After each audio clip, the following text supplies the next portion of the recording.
Всем большой привет! Кто первый раз, меня зовут Людмила, и здесь понятные мастер-классы, простые красивые узоры и много уроков для начинающих. Сейчас я вам покажу что-то невероятно интересное и оригинальное. Это шикарный объемный узор в тунисской технике вязания. Очень простой, без расчета петель, вязать одно удовольствие. Для этого узора я выбрала мягкий нежный полухлопок от Нака в составе 50% хлопка и 50% акрила. В 100 граммах 245 метров. Крючком я буду вязать тунисским. Вот такой вот у меня красивый деревянный, толщиной 3,5 мм. Набираем цепочку из воздушных петель любое количество. Напоминаю, что при тунисском вязании не разворачиваемся, а вяжем на лицевой стороне справа налево и обратно.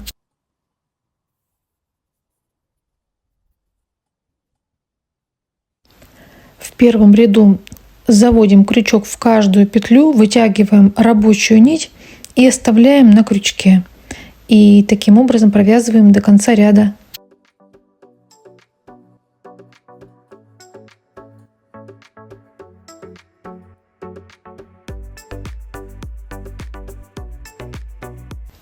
Первый ряд готов.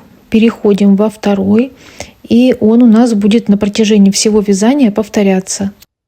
Провязываем первую петлю подъема, а далее провязываем рабочую нить через 2 петли. И так доходим до конца ряда.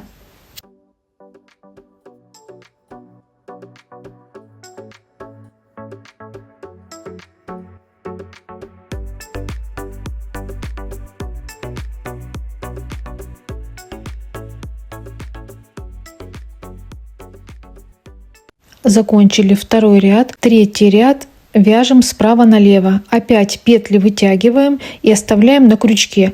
Вот за эти столбики. Но в начале ряда захватываем сначала за один столбик, а потом сразу за 2.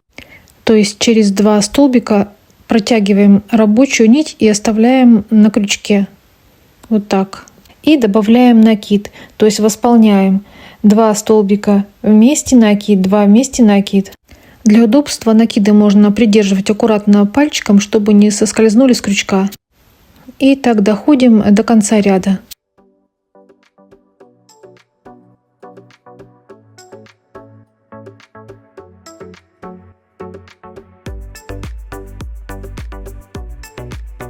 В конце ряда у меня осталась парочка. Если у вас одна петля, вы также провязываете одну петлю и вытягиваете кромочную. И третий ряд у нас готов.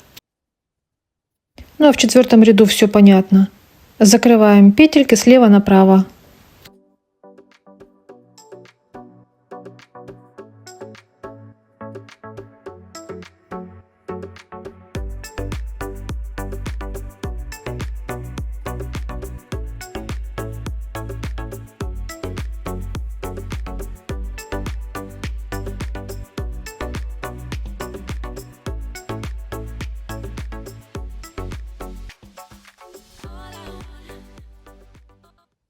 Заканчиваем вязать 4-й ряд, а 5-й ряд вяжем как 3-й, только в шахматном порядке. Вот такие красивые уже вырисовываются галочки. И мы провязываем по 2 петли, которые находятся вот как раз между галочками. Если у вас в начале или в конце ряда не хватает пары, то вы просто провязываете по одной. Самое главное, чтобы у вас рисунок был смещен и галочки лежали в шахматном порядке. И там, где у вас один столбик, накиды добавлять не нужно.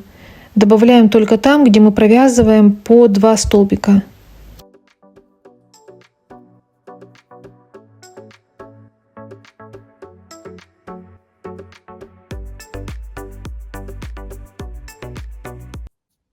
Ну вот видите, у меня в конце ряда остался один столбик без пары. Я его так и провязываю. И в конце провязываю кромочную петлю.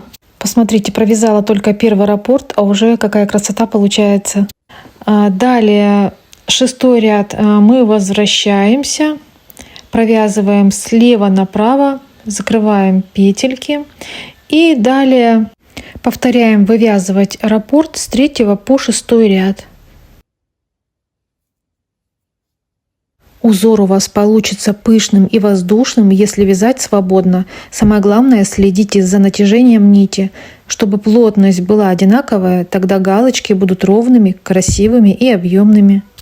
Таким узором можно связать кардиганы, свитеры, головные уборы, шикарные мягкие получатся пледы, чехлы на подушке, а также можно связать сумки и, конечно же, детские изделия.